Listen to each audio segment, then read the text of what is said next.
Esse quadro conceitual chama Níveis de Comunicação, né, formulado, desenvolvido pelo Charles Crone, que foi um dos mentores do grupo Regênesis. Então, esse quadro ele é muito importante, central para o desenvolvimento e design regenerativo, né? Ele nos dá assim uma ideia muito boa, né? Nos dá um princípio, um fundamento sobre como engajar as nossas interações aqui.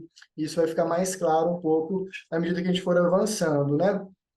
E sempre que a gente olha para um quadro conceitual, eu gosto muito de lembrar isso, a primeira pergunta que a gente faz para qualquer quadro conceitual que a gente vai compartilhar e conversar em cima dele, né, é sobre o que ele trata. Né? Esse quadro conceitual está falando de quê? Né? Qual que é o fundamento, né, desse quadro conceitual?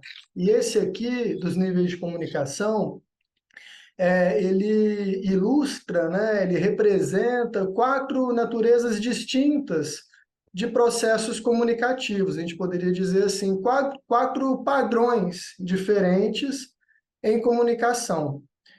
E aqui a gente, né, chama de comunicação toda a interação que a gente tem, né? Assim, tanto comunicações mais rápidas, recados, até processos assim de construção conjunta, né? Isso passa por um processo de comunicação, envolvimento. Então esse quadro ele trata disso, né?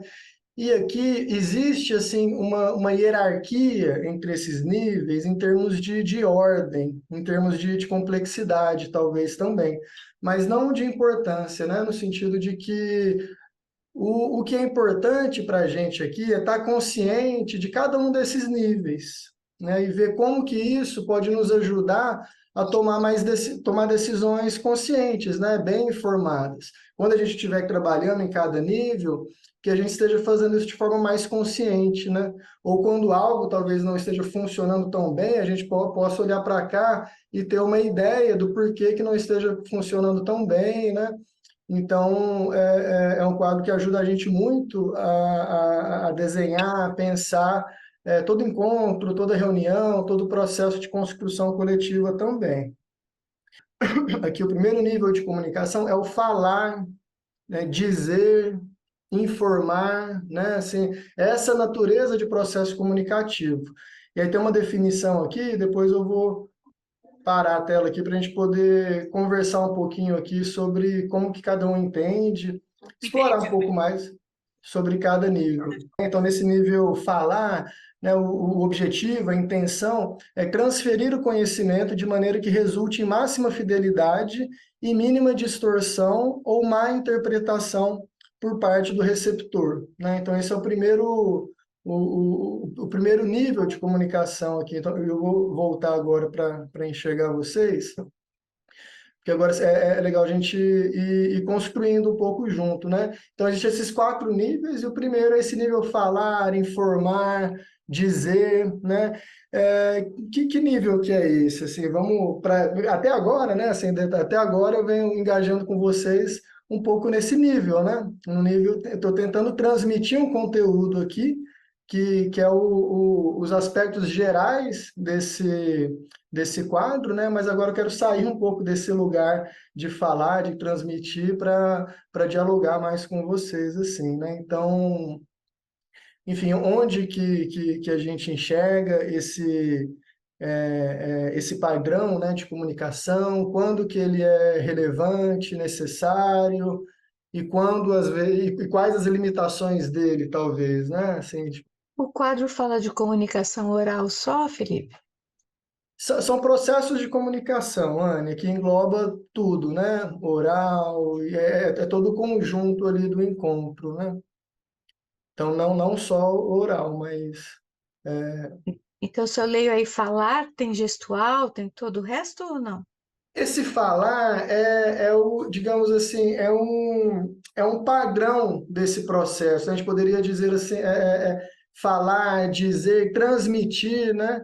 Na definição ali, fala que o compromisso desse modo de comunicação, é transmitir informações e conhecimento com o máximo de fidelidade, né? E o mínimo de distorção. Isso pode se dar de diferentes formas, em texto, pode se dar em gesto, né? Mas o falar ali, claro, a gente acaba em comunicação falando bastante, né? Usando muito a comunicação oral para isso, né? Mas o falar é mais essa ideia, é o padrão, né? Assim, o que a gente quer captar é que padrão que é esse, independente se eu estou falando, se eu estou escrevendo, né? A definição, né? Transferir o conhecimento de maneira que resulte em máxima fidelidade e mínima distorção ou má interpretação por parte do receptor, né?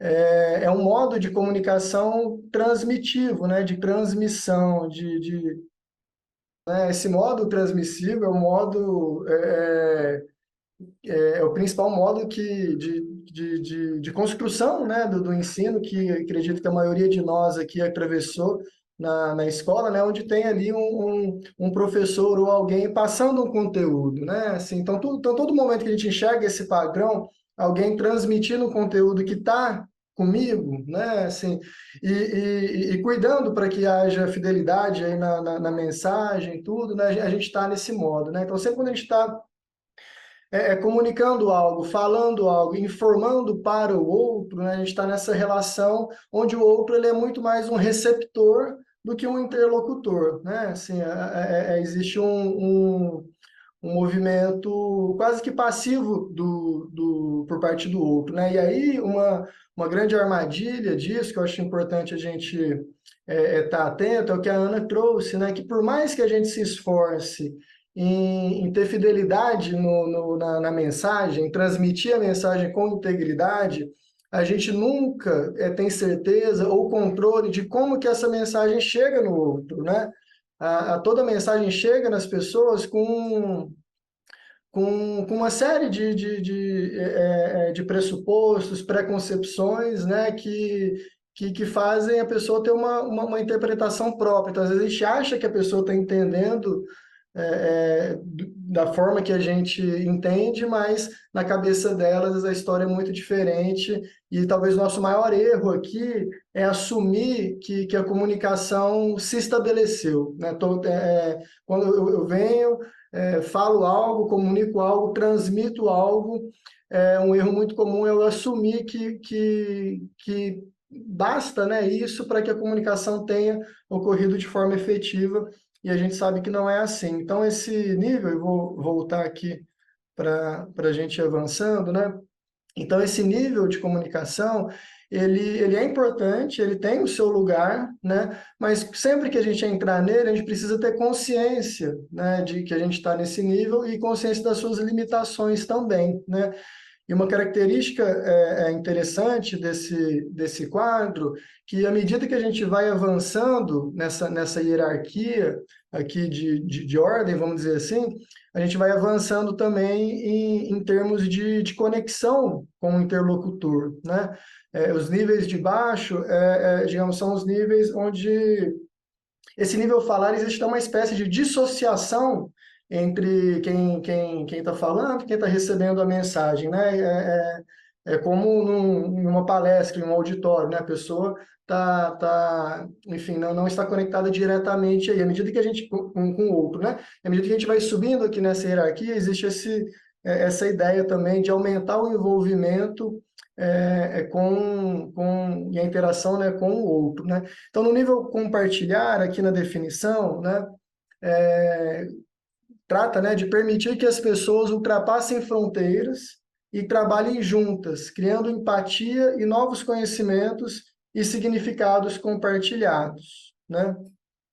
Então, compartilhar nesse modo aqui, então eu saí de um modo simplesmente de falar e de transmitir, e eu estou entrando em um modo de compartilhar, dividir algo, né? E talvez a principal característica aqui seja essa de ultrapassar ultrapassar, aproximar essa distância, né? Encurtar essa distância entre quem fala e quem recebe a mensagem, né? E uma forma que a gente usa muito, que a gente pode explorar bem aqui, é através das histórias, das partilhas pessoais, né? Então, quando a gente sai de um modo de comunicação onde eu falo, eu comunico e as pessoas recebem, para um modo de comunicação onde há partilha de experiência, né, onde essas experiências são colocadas à mesa, a gente consegue criar empatia, né? Porque a gente consegue realmente se conectar com o outro, a gente se conecta com o outro, tendo uma escuta atenta, né, com aquilo que a pessoa está compartilhando, ou seja, a pessoa, ela, a partir desse momento, ela já faz parte da conversa, né, ela entra no diálogo de fato, e isso pode gerar, enfim, gera novos conhecimentos, novos significados compartilhados com esse grupo de pessoas, justamente por entrar nesse universo da partilha pessoal e experiencial, né? Não necessariamente partilha sobre coisas pessoais, apesar disso ser um ótimo mecanismo de aproximar, né? De gerar conexão, de gerar empatia, mas essa partilha ela pode ser também no sentido de compartilhar as experiências, né? E um terceiro nível, o nível engajar, né? E para o desenvolvimento e design regenerativo, esse é o nível mínimo que a gente precisa cultivar, né? Então, quando a gente está falando de regeneração, de processos de desenvolvimento, né, de encontro com alguma comunidade, de pesquisa, de store of place, enfim, de todas as interações que a gente pode imaginar com o DDR, a gente sempre quer levar essa interação para, no mínimo, esse nível de comunicação, esse terceiro nível de comunicação aqui, que é o nível do engajamento ou envolvimento também, né? E na definição, ó, aqui a gente quer engajar a inteligência emocional e intelectual coletiva para gerar novos pensamentos e criatividade. Procuramos estabelecer relevância e nutrir novos potenciais de forma que construa convicção e propriedade com o interlocutor. Então, aqui já não é mais um receptor, é um interlocutor de fato, e também não é só um interlocutor no sentido de estarmos realmente em um diálogo e não em um monólogo, né? Mas aqui é um processo de construção coletiva, né? Um processo de construção conjunta aí. Então, para entrar nesse nível de comunicação, é muito importante, né, a gente acessar a inteligência emocional e intelectual coletiva, né? Assim, então, a gente entra aqui no campo do grupo, né? No campo de conseguir captar o que nos diz a soma de todas as falas, por exemplo, né? O que não foi dito, mas que está dito na fala de cada um quando a gente olha como um todo, né? O que de emergente que surge a partir dessa interação, né? Que a gente poderia chamar de uma inteligência coletiva, tanto intelectual quanto emocional, né? O que o grupo sente, né? Assim, e o que o grupo também pensa e acorda, né? Em determinado fenômeno, circunstância, desafio, né? E quando a gente está falando em engajamento, envolvimento, né, por que é importante a gente entrar nesse modo? Porque é a única forma da gente gerar, por exemplo, relevância, está aqui, né, na definição. Procuramos estabelecer relevância. Para que algo seja relevante para alguém, isso tem que dizer respeito a essa pessoa, né? Então, é isso que a gente quer trabalhar e tocar aqui. Quando a gente está em um modo de falar, dizer, informar, aquilo pode ou não ter relevância para a pessoa. Talvez até seja um tema relevante, a pessoa esteja bastante atenta ali, mas aquilo não pertence à pessoa, né? Então, não é relevante para a pessoa no sentido de propriedade, que é o que está aqui, né? Estabelecer relevância e nutrir novos potenciais. Essa ideia de nutrir novos potenciais é interessante porque só acessando esse campo coletivo, né, essa inteligência coletiva que a gente pode enxergar novas possibilidades, novos potenciais ali emergentes, né? Mas aqui o que é bem importante nesse nível que eu acho, né, de forma que construa convicção e propriedade com o interlocutor. Então, essa mensagem que a gente está trabalhando é mais do que uma mensagem do jeito que a gente costuma entender, né? É uma mensagem que é construída coletivamente. Então, é uma mensagem que ela não chega a priori, né? Assim, ela esse conhecimento, né, essas definições, elas se formam ali. Quando a gente tem esse grupo de pessoas trabalhando juntas, eu acho que essa é a visão, né? A visão no falar, a imagem que a gente pode ter no falar, é um professor, uma pessoa na frente falando para N pessoas, né, para 10, 20 pessoas do outro lado. A gente pode ter essa visão. Compartilhar, a gente poderia já ter uma visão, talvez, de uma roda de amigos, assim, né, pessoas ali sentadas, compartilhando, só para a gente tentar visualizar, quem sabe, um ambiente mais informal, onde a gente pode realmente compartilhar algo pessoal sem ter medo, né? Assim, essa imagem que fica. E o engajar, o envolver, a imagem, são as pessoas construindo juntas, né? Esse processo de comunicação e essa interação. E quando elas constroem juntas, a mensagem passa a ser delas. Então, não mais a sua, não é mais a mensagem do professor, ou da pessoa falando sobre regeneração, ou falando sobre sustentabilidade, ou falando sobre inovação, né? Mas quando esse conhecimento ele é construído coletivamente, essa mensagem passa a ser de todo mundo, e isso gera convicção, porque você tem autoria naquilo, você tem propriedade, né? Essa interação te pertence. E você, se isso for bem sucedido, você está representado naquilo que foi gerado, né? Naquilo que foi desenvolvido ali.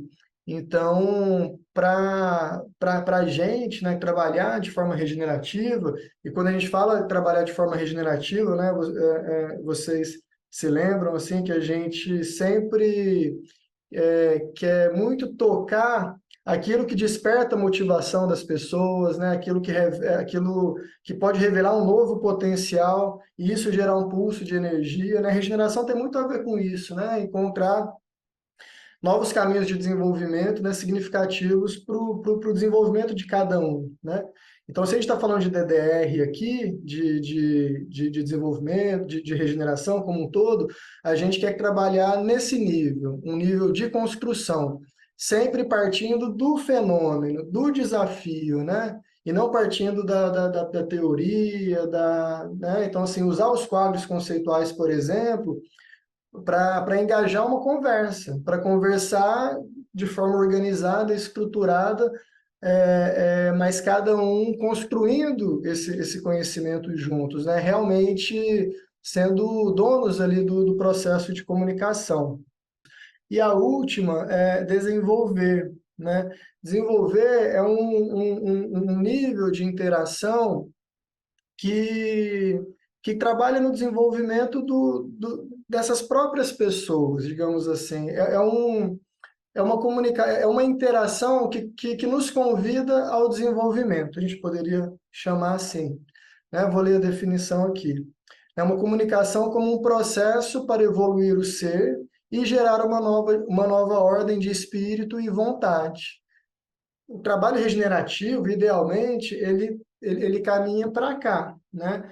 O trabalho regenerativo é um trabalho desenvolvimental, é um trabalho que sempre se pergunta, né, de como está o processo de evolução e desenvolvimento desse sistema vivo, né? No caso, trabalhar aqui nesse nível de desenvolver convida a gente a interagir e olhar para isso, né? Então, como resultado ideal, todos os participantes da comunicação são transformados, tornam-se pessoas diferentes com novas ordens de capacidade, né? Então, um processo de comunicação coletivo, né, nesse nível engajar, ele pode, digamos, se transformar, né, caminhar para esse nível de desenvolver, quando as pessoas passam, tem um espaço seguro para se colocar nesse lugar como indivíduos singulares, né, com potenciais singulares, e nesse processo de desenvolvimento conseguir expressar mais de si mesmo, assim, né? Conseguir realmente fazer dessa interação um processo que a pessoa aprenda, se desenvolva, evolua e saia dali diferente da forma que chegou, né? Saia maior, assim, de como chegou. É um desafio, né? Mas é um desafio que o desenvolvimento de design regenerativo toma para si, né? De criar espaços de diálogo que haja envolvimento e abertura para o crescimento, né? Abertura para a evolução, abertura para um mergulho mais profundo sobre o nosso papel, a nossa contribuição, né? A gente pode resgatar todas as ideias que o DDR nos traz. Então, como que a gente pode criar um processo que toca esse campo, né? E aí uma coisa interessante é que esses níveis, eles não são caixinhas, né? Igual tá aqui. Ah, né, agora eu estou no falar, aí eu vou para o compartilhar, aí de repente eu volto aqui. Em uma mesma interação, em alguns momentos a gente está explorando um pouco mais esse aspecto da transmissão, né? E a gente pode ir caminhando, né? Assim, a gente não chega no desenvolver a gente precisa criar condições para chegar nesse nível de desenvolver, né? É algo que demanda compartilhar, né? Partilhas, empatia, engajamento e quem sabe chegar nesse desenvolver. Também não é uma escadinha isso, não é um passo a passo, mas é cada vez que a gente avança, a gente aumenta a complexidade aí, enfim, das reflexões que a gente pode ter, né? E aí, agora, para a gente exercitar isso, a gente vai trabalhar com isso aqui, com esse exercício, né? E aí vocês já podem ir pensando à medida opa, que eu leio aqui. Então, um exercício para a gente passar um tempinho aqui, a gente vai ter um tempo para poder pensar, escrever e partilhar com um colega aí, né, no breakout. Então, olhe para um encontro passado, recente, que tenha sido significativo e desafiador de alguma maneira, né? Então, primeiro exercício nosso aqui, pensar em um encontro, né? Uma interação que você teve. Isso pode ser profissional, pode ser pessoal, né? Mas um encontro que tenha sido importante, né? Significativo e desafiador, não necessariamente ruim, mas seja um encontro que traz alguns desafios aí na interação com o outro, na comunicação com o outro. Já já eu colo essas perguntas aqui também no chat. Então, qual que era? E aí essas perguntas, né, que vocês vão refletir aqui por uns minutos.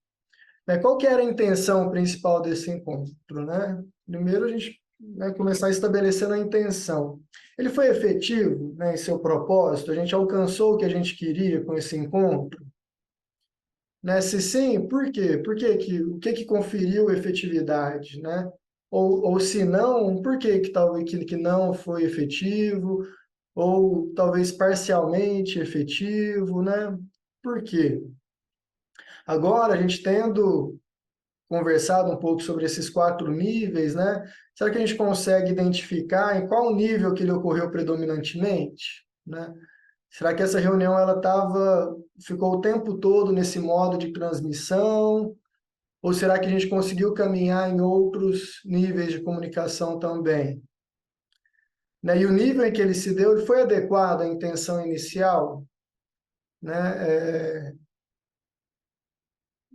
Né? A intenção que a gente tinha pedia que tipo de interação? Né? E foi essa que a gente teve? Né, olhando como um todo para esses 4 níveis e para esse fenômeno, né, o que esse quadro conceitual pode te dizer sobre esse encontro, né? Esse encontro aconteceu, ele teve um resultado, e agora você olhando para esse quadro em um exercício de avaliação, né, em um exercício de aprendizado com a interação passada, o que esse quadro pode te informar? Que que, o que ele trouxe à mente, né? E por fim, se você pudesse voltar no tempo e redesenhar essa interação, o que você faria diferente, levando em consideração isso que a gente está discutindo agora, né? Esses diferentes níveis de comunicação, né, adequando ele para o propósito, para a intenção do encontro, né?